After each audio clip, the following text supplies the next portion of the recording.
In 1879, a 16-year-old boy left his father's farm bound for Detroit. At a time when the only means of transportation were trains or horse carriages, and the first automobiles were mostly seen as racing machines for the rich, this boy would later open a car company that would change the course of the automobile industry to what we know today. 35 years later, after his arrival in Detroit, half of all the cars on Earth were carrying his name. And that boy, Henry Ford, would become one of the wealthiest men in American history. This is that story.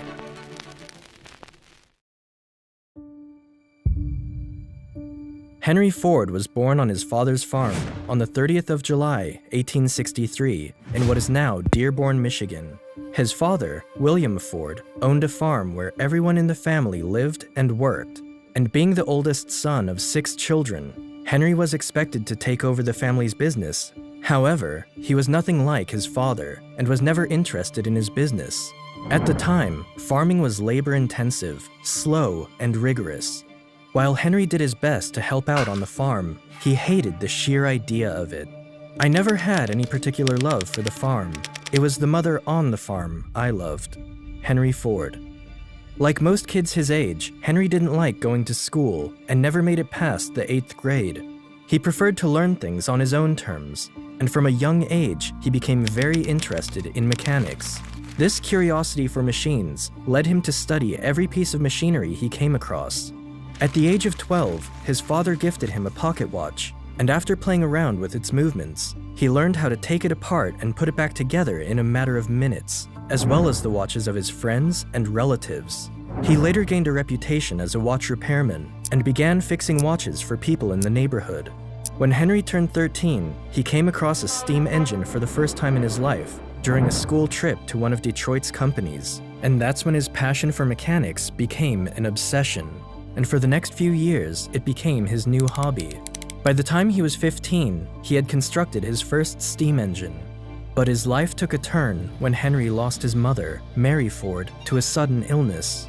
Henry had shared a deep bond with his mother and was closer to her than anyone else on the farm. Devastated by her loss, Henry's hate for the farm intensified. He began looking for a way to escape his situation, as the farm held too many memories of his dear mother. After turning 16, and against the wishes of his father, Henry packed his things and left the village in search of a new direction in life.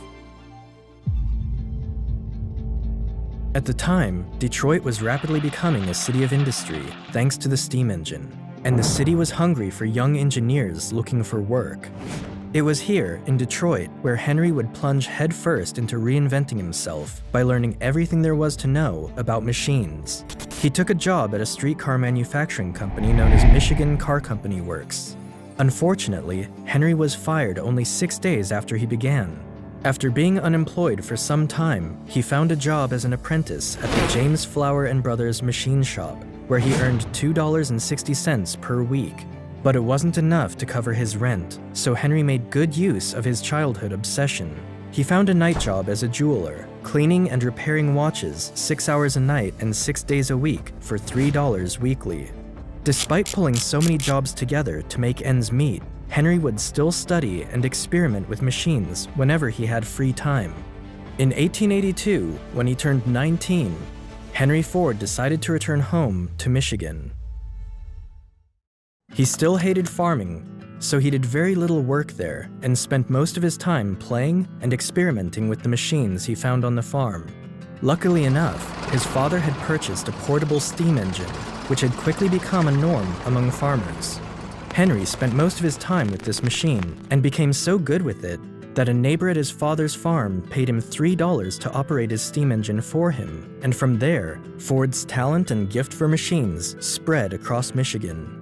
Word of Henry's talent reached the district representative of the Westinghouse Engine Company of Schenectady from New York, and so the company hired him. Henry's job was to travel throughout southern Michigan, setting up and servicing Westinghouse steam tractor engines. In the year 1885, Henry met Clara Jane Bryant at a New Year's Eve party and got engaged the following year. As a wedding gift, Henry's father gave his son 40 acres of land, but rather than turning it into a farmland, Henry had other ideas. In 1891, Henry and Clara moved to a small apartment in Detroit. Around this time, Henry came across a British magazine and learned about the gas engine. This gas engine was being produced in small quantities by a German engineer called Nicholas Otto and was very different and far more efficient than steam engines. For one thing, they didn't need 30 minutes to start up because the engine did all the combustion it needed internally. Although this new engine was fast becoming really popular in Europe, only a few people had heard about it in America. Luckily enough for him, he found someone in the city who owned one. Henry immediately fell in love with the gas engine, but he couldn't understand how it worked, and the fact that the gas engine was powered up by an electric spark made things even worse. Knowing he had to learn more about this, Henry applied for work as a night engineer for the Edison Illuminating Company for a salary of $40 a month. At the time, the company was the biggest electric company in Detroit, and it was generating electricity to 1,000 homes in the city using a steam engine. So this made Henry more than qualified to work there. His job was to primarily fix the engine whenever it broke or developed a fault, but when it was working fine, he didn't have much else to do. This gave Henry more than enough time to immerse himself in learning about electricity and how it works. In 1893, Henry and Clara welcomed their first and only child, Edsel Bryant Ford, and just 3 months after his birth, Henry was promoted to the position of chief engineer at a salary of $100 per week. That same year, Henry succeeded in creating his first working gas engine, which was the first step in his dream of creating a horseless carriage. It wasn't until June 4th, 1896, at exactly 1:30 a.m., when he finally completed his experimental car using a gas engine. He called it the quadricycle. The quadricycle was essentially a crude contraption that consisted of 2 bicycles placed side by side and was powered by a gasoline engine. While the experiment was successful, it had a few issues of its own. This experimental car had 2 gears, and neither one was for going in reverse or going forward. But the biggest problem was that it had no cooling system, and so the car was prone to overheating after running for a while. Henry made multiple adjustments to the car, but the most notable one was adding a cooling system to the vehicle. He later sold the vehicle for $200 and used the money for another big project. With the support of the Detroit mayor, Henry began to build his second experimental car and completed it by July 1899. This new car was larger, sturdier, and heavier than the previous one. One morning, Henry took a wealthy lumber merchant by the name of William Murphy for a test drive in his new vehicle. By the time the test drive was finished, William wanted to be part of Henry's business venture. And soon after, they shook hands together, and on August 5th, 1899, the Detroit Automobile Company was born.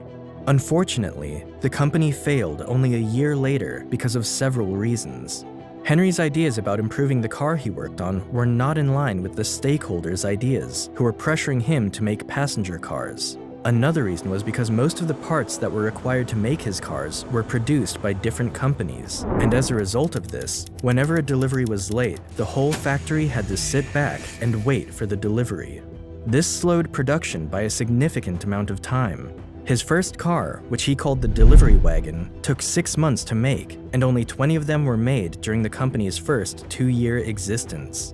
As a result of all this, Henry was fired from his position. But even though his first company had failed, he remained optimistic.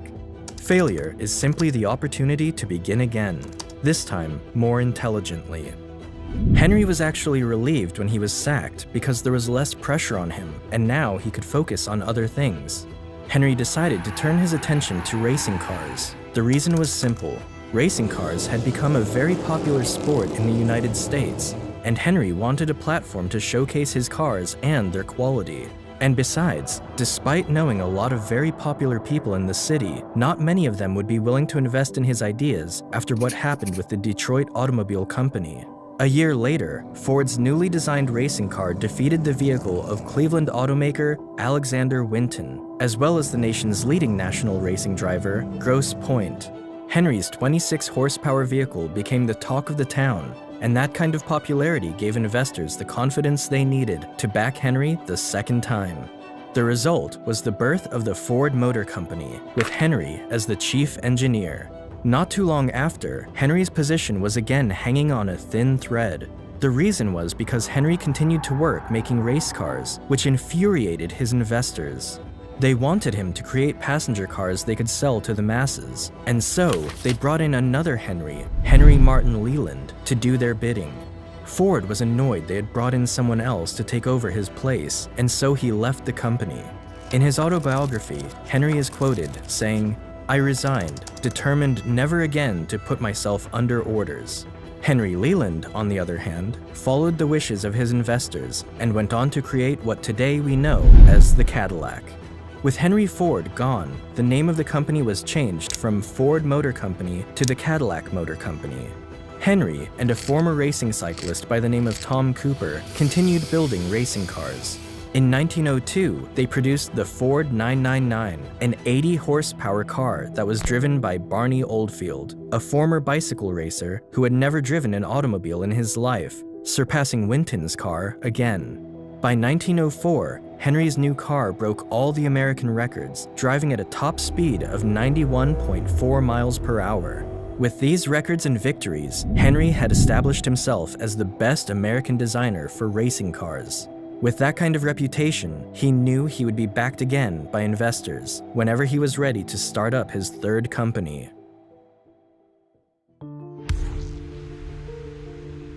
With the support and financial backing of 11 investors, especially a coal dealer from Detroit, Alexander Young Malcolmson, Henry's third company came to life. The company was initially called Ford & Malcolmson Limited, but was later changed to the Ford Motor Company in 1902. After failing in his first two attempts, he was determined not to fail again. Ford turned his attention to creating a vehicle that was affordable for the common man. You see, at the time, owning a vehicle was a luxury that could only be afforded by the wealthy ones. The reason being, these vehicles were made by extremely skilled engineers, and most of the cars made were strictly for racing. At the start of his new company, Henry made a statement to his associates and investors.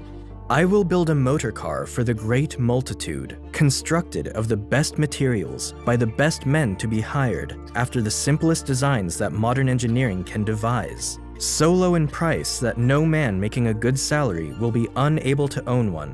Ford had a knack for identifying and attracting the brightest talents in the business. He hired many impressive young men who shared and believed in his vision. As for the design of the car, Henry made over 20 of them before he got one that finally worked.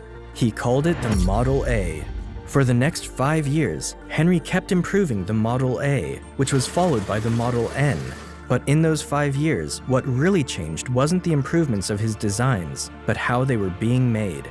One of the things Henry learned from his failed businesses was the importance of having one manufacturer responsible for supplying most of the parts he needed to build his cars. And so, he found a machine shop in Detroit to do just that. One day, during a trip to Chicago, Henry witnessed the assembly line concept at a slaughterhouse, and that's when a bright idea came to him. If he could incorporate the same idea into building his cars, he could make more cars in a day. You see, at the time, Ford and many other car makers put together one car at a time, and the production was slow. So in 1904, Henry raised more money and built his own factory. He employed over 300 workers and began experimenting with the assembly line inside his new factory. It wasn't until 1906 when the production of the Model N would really first make use of the assembly line, but even then, the assembly line was still a work in progress. However, it did increase the level of production by 5 times, and his new model became the best-selling car in the US. But Henry had set his sights on even greater things. Henry built his own manufacturing company in 1905 to start making his own engines, transmissions, and everything else needed for the production of his cars. Around this time, Henry also discovered vanadium steel, and it was this discovery that really paved the way to a new era for the automobile industry. Vanadium steel was about 3 times stronger than the previous steel and much lighter. Henry used this new steel for his new model that would later become one of the most successful cars in human history, the Model T. A business absolutely devoted to service will have only one worry about profits. They will be embarrassingly large. Henry Ford dreamed of making automobiles for the common man and for everyday use, and the Model T was the answer to that dream. When it was first released, it was one of the most expensive cars Henry had ever made. The price for the Model T was set at $850, which would be something around $21,000 in today's currency. But despite its price, it quickly became a fan favorite in the US. In a matter of days after its release, 15,000 orders were placed, and the Ford Motor Company soon became the #1 car company in America. What else could he want?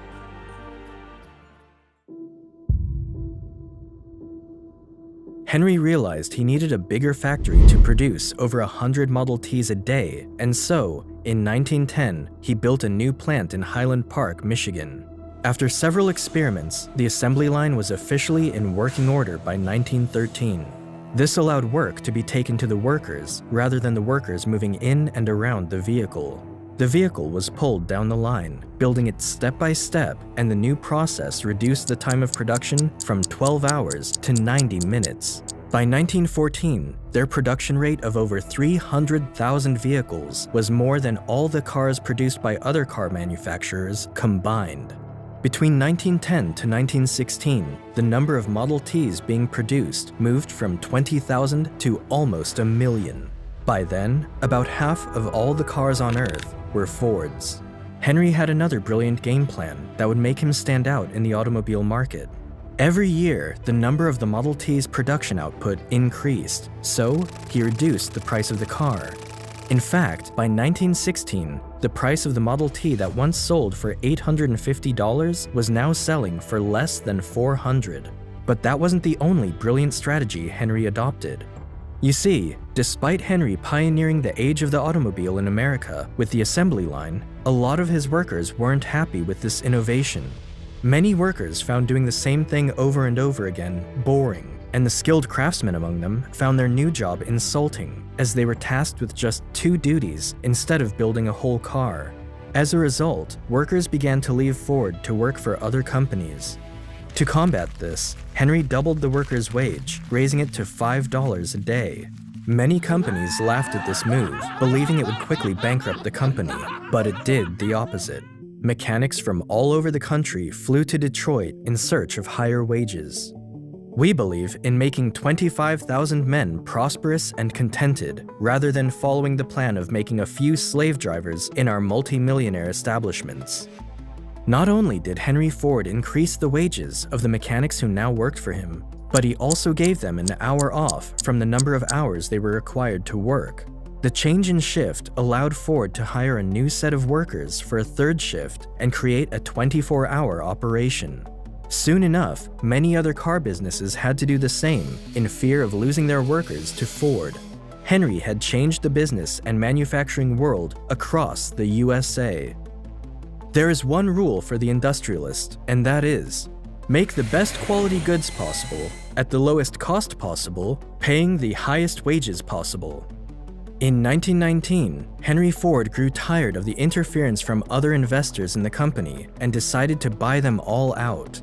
The result was several millionaires in Detroit, but it also made Henry Ford the sole owner of the largest automobile company in the world. Later, Henry made Edsel Ford, his 26-year-old son, the president of his company, but it was Henry who really ran the show. However, absolute power over the company came with a price that even the richest man in America couldn't ignore. Henry continued to believe the Model T was the car most people wanted. He ignored the growing popularity of the more expensive but stylish and comfortable cars like Chevrolet. Being the stubborn and stiff-necked man that he was, he refused to listen to other Ford executives or even his own son, Edsel, when they said it was time for a new model. By the late 1920s, Henry could no longer ignore the declining sales figures, so he finally decided to shut down the Model T assembly line and began designing an all-new car. The new Model A was released in 1927, but this new car was no longer produced at Highland Park, but at a bigger factory along the Rogue River in Michigan. In his new factory, Henry wanted to include all the steps involved in the manufacturing process, from refining raw materials to the final assembly of the automobile. which he accomplished. It became the world's largest factory, making steel, glass, tires, and other components that went into building the cars. However, Ford's one-man control over the decision-making was no longer the formula for success, and by 1936, Ford Motor Company had fallen to third place in the US market, behind General Motors and the Chrysler Corporation. Even with Henry's latest innovative design of the V8 engine, it wasn't enough. Things only went from bad to worse, and with the rise of the Great Depression, Ford was forced to lay off workers and lower his rates. In 1943, Henry's son died of stomach cancer, and so he kept running the company for 2 more years before turning over his control of the Ford Motor Company to his grandson, Henry II. Henry retired to his estate and later died of a cerebral hemorrhage on April 7, 1947. Life is a series of experiences, each one of which makes us bigger, even though sometimes it is hard to realize this. For the world was built to develop character, and we must learn that the setbacks and grieves which we endure help us in our marching onward. Today, Ford Motor Company owns a market cap of around $70 billion and remains as one of the biggest car companies in the world. Thank you all for watching. Make sure to like the video and subscribe if you enjoyed. For now, until the next one.